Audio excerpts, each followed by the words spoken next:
All right. Excuse me. Good morning, everyone. Can you believe it's May? I can't believe it's May. And so fun to see so many of you guys here today. Is that really Sandra? Nice to see you. And Mark, maybe?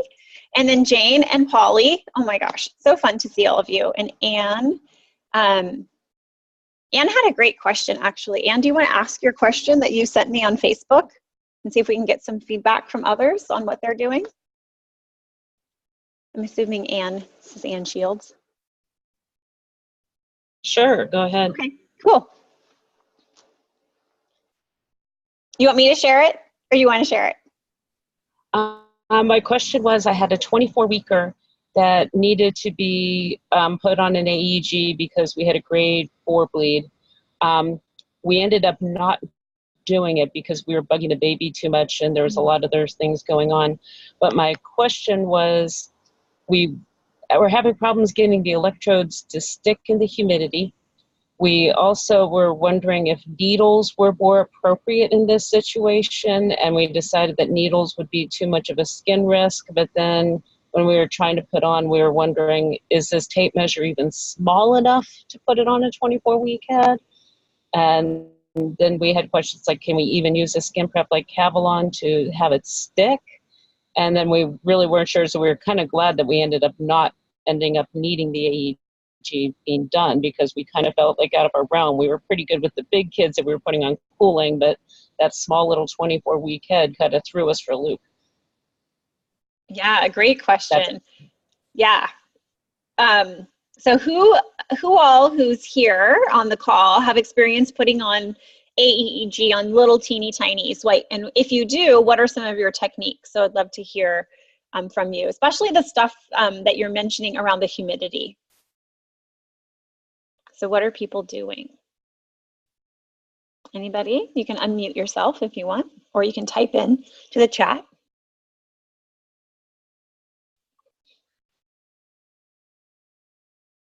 Anybody?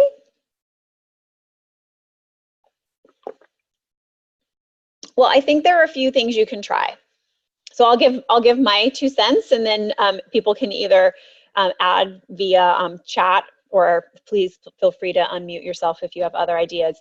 One of the techniques I think can be really helpful is actually you can, oops, somebody's chatting, so let's see.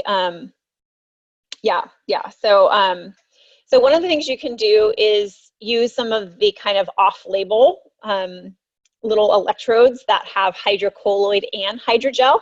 And so these are quite helpful because the hydrocolloid ends don't actually, they're less reactive to the humidity, to the high levels of humidity. And so I think that those work really nicely. I've used those in research situations where we were doing serial reviews of aEEG. So those can be helpful. So if you have access to those and you can get approval from someone, you can use those, or if you just use them and get, ask for forgiveness later. I think also using a head wrap of some sort helps to minimize exposure to humidity. So if you have a CPAP hat, or if you can use, we like to use the netting, so like the burn netting that's kind of, I'm showing my video here, so like kind of crisscross like this, that helps to hold the electrodes in place. They'll still be puffy from all the humidity, especially if you're really high 80–90% humidity. But certainly they are they'll be held in place pretty nicely. I know in Europe they would use needles, but I think here in the States probably most of us resist needles because hydrogels are just so much more gentle to the skin. And so for your skin concerns, I think that's perfectly fine. Cavalon, I've not heard of anyone using Cavalon. I've never needed to use it. Their skin is just so thin. I think once you just get the electrodes on, and in place and secured, and using some of those, headbands can really help to keep them in good location, is helpful. One of the questions you had was around the measuring tapes, and the measuring tapes are designed, so the small one is 2.5 centimeters and the large one is 3.5 centimeters, right? So 2.5, 3.5 centimeters. That's really designed to be kind of a generic starting place. So if you were to measure the baby's head circumference, and typically the distance between two electrodes should be 10% of the head circumference. So the idea was that the little mini skinny one for preemies would be 2.5 centimeters for an average of a 25 centimeter head. The larger one would be 3.5 centimeters, so an average term head of 35 centimeters.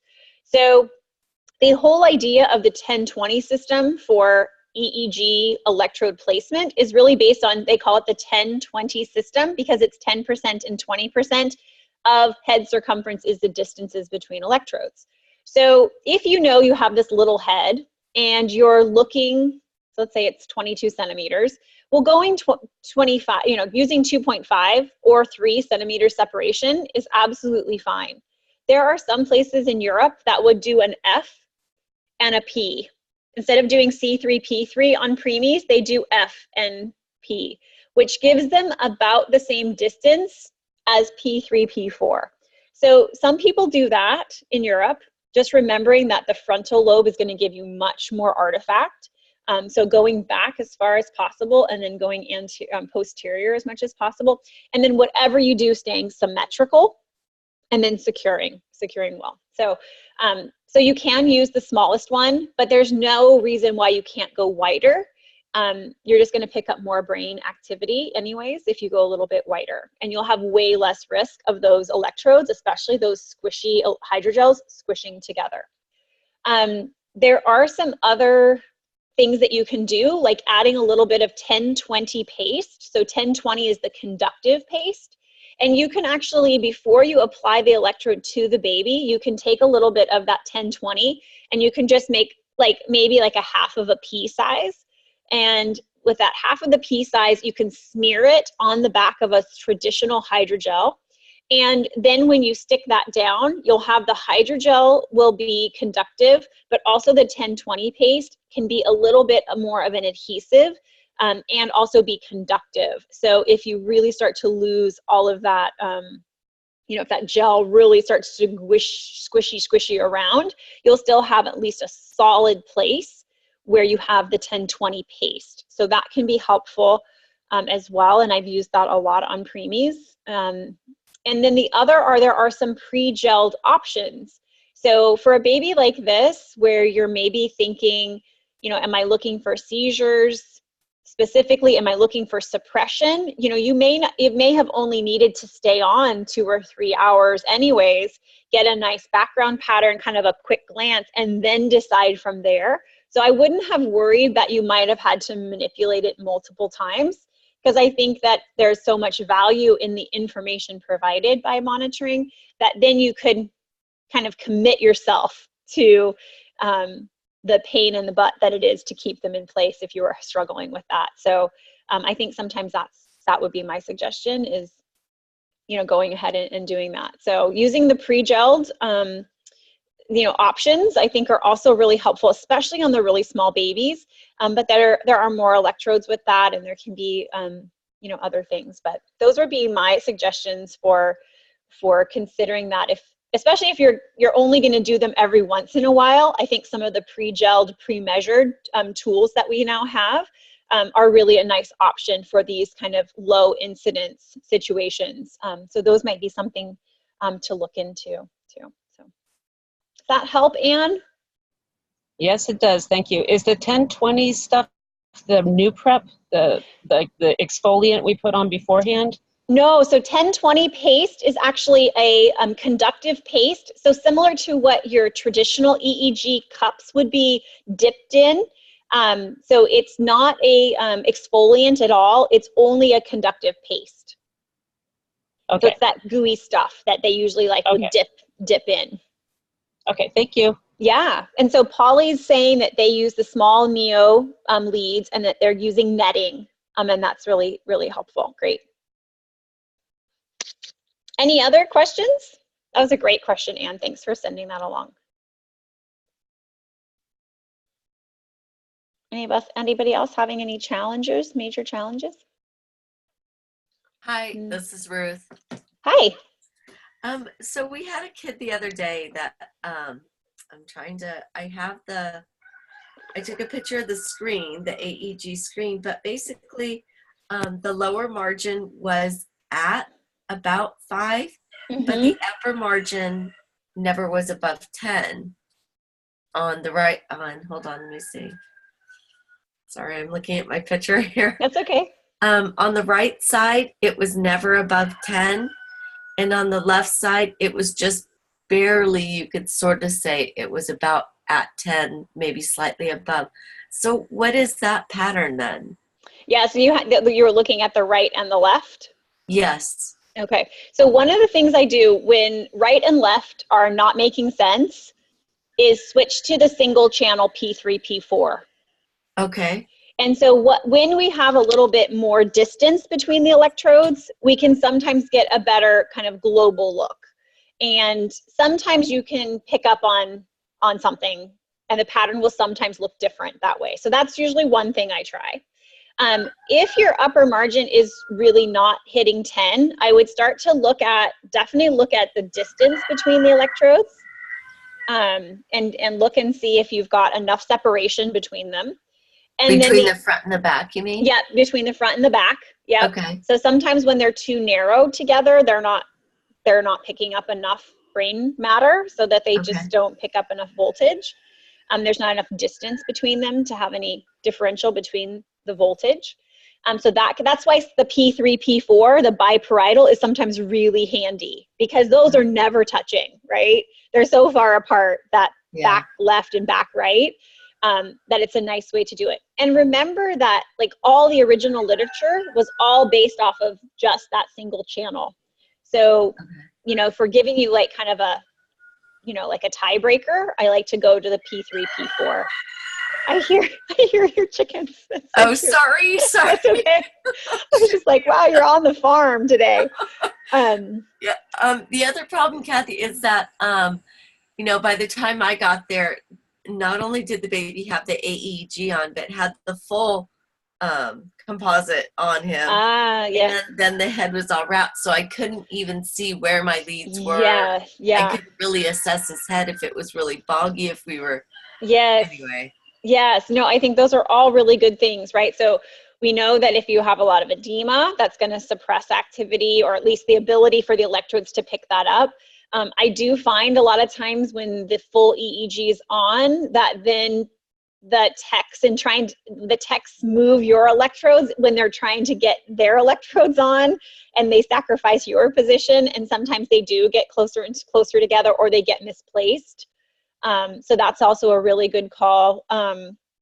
We've been doing jumper cables, which is taking the full EEG and then jumpering out just your aEEG leads into your other monitor, so that you're using their electrodes, their position, which is usually really good, and then jumpering that.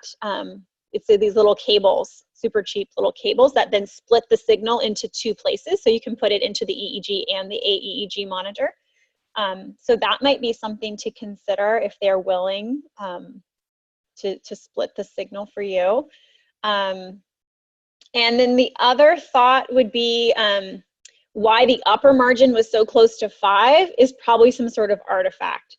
So if you really do have a baby with that much suppression of the upper margin, you would expect there to be a pretty low, lower margin. Was this a term baby or preterm baby?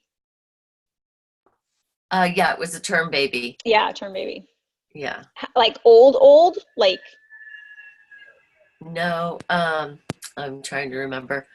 I wanted to say we were right around 37 weeks. Okay, but not like 6 weeks, like 46 weeker or something, like no, post-term, a post-term. No. Okay. Yeah, and had a pretty significant, insult in utero, and so, yeah.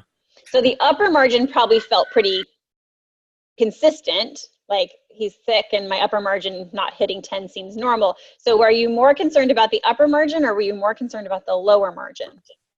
The upper margin, that, it seemed like, at some point, you know, by day 2, shouldn't we have seen something above 10 is what I was thinking. So maybe it was just that the leads had been moved when, you know, it got put on and whatnot. And I didn't see the baby after that, but he went home shortly thereafter. So yeah. Well, good. So I guess that's always the most important part, right? Right. Good. No, those are great questions. And I think sometimes we do see those suppressed upper margins, but then because there's such low activity that the brain is putting off such little activity, that the lower margin is easy to be contaminated with heart rate artifact, with you know, high frequency artifact, and that will shift that bottom margin up, and it gives you that really narrow, almost no variability kind of a band, and it'll just look weird like that because the lower margin's been shifted because of, or drifted because of the artifact. So that's also possible. It's great questions. Anybody else? I did promise we would talk a little bit about medications, and I think that we'll do just medications this time, and then I'll do metabolic stuff next time, just because, just for time, since we try to always stay at our 30 minutes. But I also wanted to share, I just got back from Brazil on Friday and had an awesome visit there, and I wanted to share some of the fun stuff that they're doing there. So you can all see my screen, I hope. And so I was in Brazil, in Sao Paulo, and we did a couple different workshops. We did some Neuro-NICU workshops for about 100 people. And this is Dr. Gabriel Varian, who organized the workshop and is an amazing neonatologist there in Sao Paulo, works at Santa Casa, as well as at Santa Joana and some of the other units there from the group of Santa Joana. And you can see here we had this little fun workshop, and we did NIRS and aEEG, we did cooling, and they are really you know, beginning to introduce the Neuro-NICU concept throughout Brazil. But unfortunately, about only 10% of babies who need to be monitored and receive hypothermia are only receiving that because of the structure and availability of the equipment. We also presented some aEEG and developmental care and Neuro-NICU concepts at the main conference. So the workshop was a pre-conference. But really one of the highlights for me was really learning more about this organization called PBSF, which is based in Brazil and is actually put together and founded by Gabriel. And what was cool is that they've actually put together a telemedicine group. And so PBSF stands for Protecting Brains and Saving Futures. It's a telemedicine group across 13 NICUs, and they actually provide a medical consultation for babies undergoing cooling. They provide the equipment to units, and in the last 10 months, you can see here on the slide, they have monitored with aEEG 474 babies, total monitoring of 30,000 hours. Is that not crazy? I think it's just amazing, right? So they are doing some really cool stuff, and we got to visit their CSI, like their big unit, their like remote monitoring system. Everything is cloud-based, so these 13 units remote in to the cloud, and this is their wall of monitors where they have all of these different tools where they can share all of that. Yeah, it is so super cool. They are doing really fun things there. And it's a very unique model to serve some very underserved places, and they don't have enough expertise and they don't have enough equipment, and so these centers contract with PBSF and they're able to get what they need. So anyway, it's super cool, and really had a really fun time seeing them. And this project has only been going for 2 years, so I think that's just amazing. All right, so to today's topic. So I wanted to just do a quick refresher on our 5 basic patterns of aEEG, because I feel like we need to know this in order to understand how medications affect this.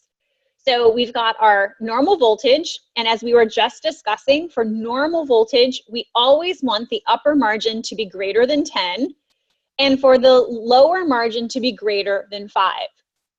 So when we were just chatting with Ruth, she was saying her upper margin was not even hitting 10, and we're gonna get to that one. And that the lower margin was kind of shifted upwards, which was what kind of was confusing.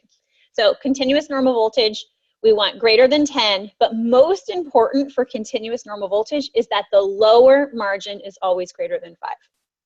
Discontinuous, which is our pattern that we expect with our preterm babies, our upper margin is still always greater than 10, but because of the inconsistency in their brains, we allow the lower margin to be less than 5, or we expect it to be less than 5. Burst suppression is, by definition, the lower margin is always less than 5, but the bursts cause your aEEG pattern to always be at least 25 microvolts. So you have burst greater than 25, but then suppression less than 5.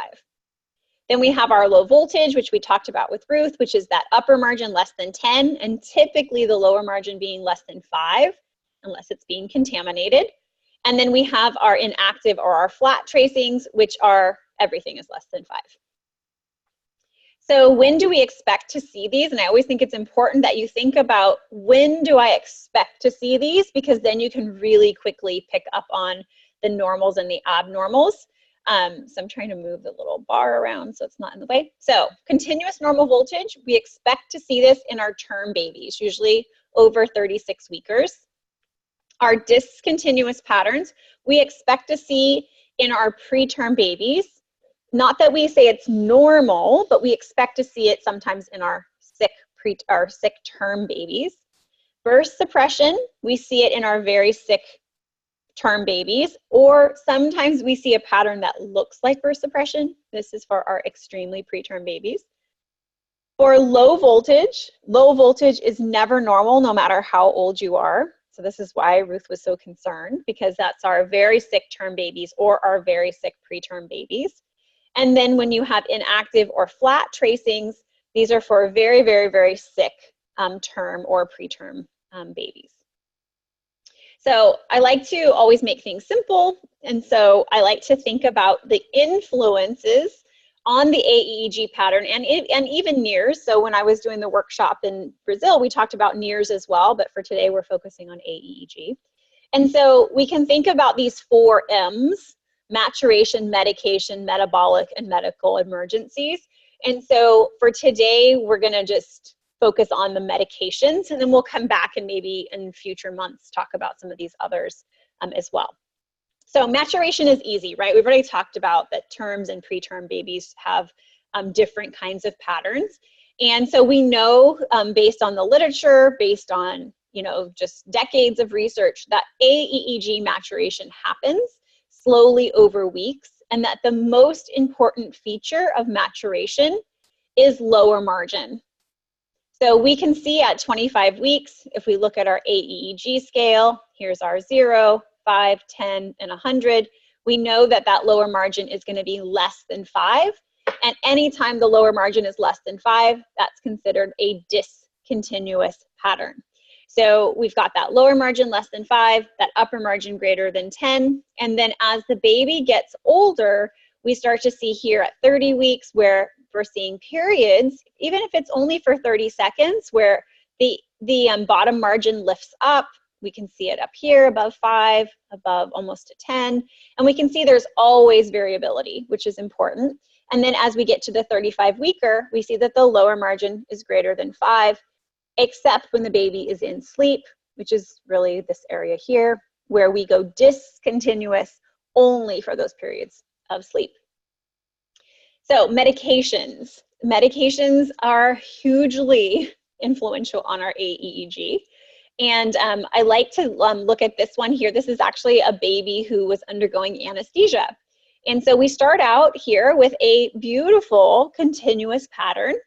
And we've got the baby's getting fentanyl and is already mildly sedated. We have this continuous pattern. Then they begin to turn on the anesthetic gas. And you see, as soon as the gas is on, you see the lower margin begin to drift towards the 5. And we were talking earlier about the different montages, and this is the cross cerebral. So remember I was telling to Ruth to look at the cross cerebral. So this is that P3, P4 view. So we're able to see more brain matter. So we're drifting down, becoming more of a discontinuous tracing. And then they increase the anesthetic gas, and we basically go into a burst suppression pattern where you have the upper margin hitting the 25, but the lower margin being very low and very consolidated and flat. And then you see that as time goes by through surgery that you lose the bursts, but now we've turned into a continuous low voltage pattern where our upper margin is less than 10. Then they take off the gas, but the baby's still on fentanyl, and the baby resumes that continuous normal pattern. So I think it's super cool to see it all there together. So this is from Nidhi Shah from one of her studies that she did when she was a fellow at Stanford. So we love that. Here's another one. So this is a 27-weeker. I came in the morning and I was reviewing this pattern and I was like, what the heck happened last night at 5:30 in the evening? And at first the nurse said, oh yeah, the baby got surfactant. And I was like, really? Wow. Is that all? What else happened? And then they went back through the records and they realized that there was a single dose of Ativan given. And you can see this massive suppression. And I don't have all the slides in this presentation, but I have snapshots of the next 48 hours. This baby was in burst suppression for the next 48 hours. You can see the baseline though was really nice. There was all this variability and there was this really nice pattern for a 27-weeker. And literally we went to nothing after that single appropriate dose of Ativan. So these benzos have huge effects on the brain. And we know that synaptogenesis and brain activity is extremely important in order for normal brain structure and function. So we know that these drugs can have a huge impact. So changes in aEEG do happen after anti-epileptic drugs, or AEDs, are infused. This is Dr. Shani from Israel. He's done a lot of great work around this. And this is an old tracing, an old pen and paper tracing. But what I love about this is, again, orienting you to the paper, 0, 5, 10, 25, 50, 100. So here we have the tracing, quite a nice normal pattern, lower margin greater than 5, upper margin greater than 10. This really nice pattern, and then phenobarbital given right here. And we see, and remember the distance between these lines here, this is 10 minutes. So we see this medication given, and then for 10, 20, 30, 40, 50, almost 60 minutes, a suppression of the pattern, almost a burst suppression-like pattern, and then a recovery over the next hour. So this is the effect that we're looking for with anti-epileptic drugs, right? We're trying to suppress the brain activity. So this is a very common thing. What I've seen in practice is that the sicker the brain, the slower it recovers after an AED. This is, to me, a pretty healthy brain, not only because it was healthy before the dose, but then the quick recovery, 30, 45 minutes of kind of a lull in activity, kind of as you're hitting that upper kind of maximum concentration and distribution in the body. And then the brain kind of is like, okay, that's fine. We're at steady state now, I'm good. The sicker the brain, I find you give that loading dose and it never comes back up. So that's just my personal experience with that. So Dr. Shani did say that there were clinically significant depressions of the lower border. It occurred in 25 to 35% of traces, and the upper border decreased in anywhere from 16 to 30. So a third of aEEGs. I've seen it to be almost, in my experience, almost always I see it. 12% of tracings, they changed to a worse pattern. And the average time for recovery to pre-drug administration was 2.5 hours. Some babies, like this one, really fast, 15 minutes. Some really long, more like 15 hours. So I think it's just interesting to remember that these are going to be influences we see. This is another snapshot from another paper that Dr. Shawnee shared with us. And this was a baby who was having a seizure. So this right here, this uprising in the lower margin was demonstrated to be a seizure.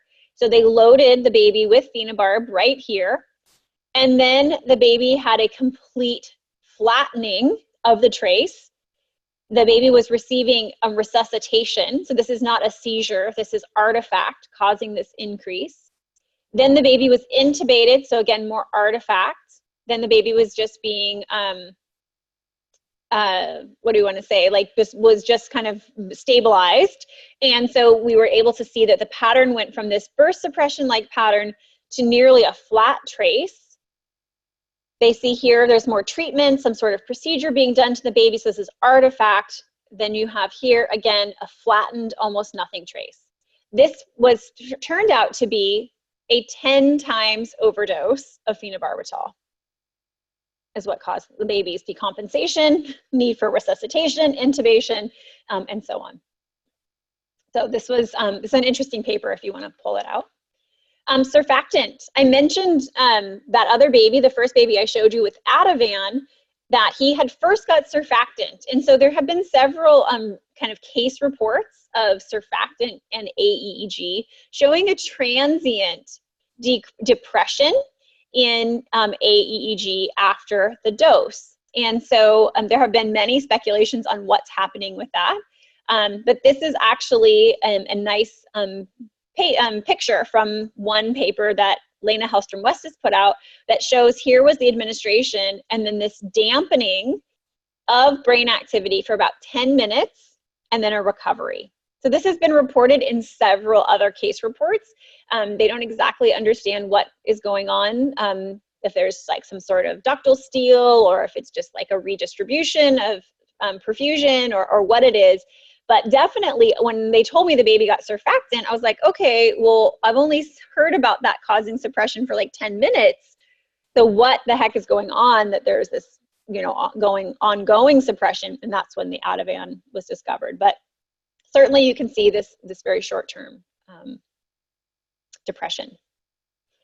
So just in the sake of time, I'm not going to do metabolic today, but we'll save them maybe for next month. So hopefully that will bring you back for yet another month of aEEG conversation. But anyways, anybody have any last minute questions? Otherwise, just thanks so much for all of you for being here. And I hope that nice to see some new names and familiar names too. So any final questions or comments about the medication stuff? You're welcome, Polly. Thanks for being on.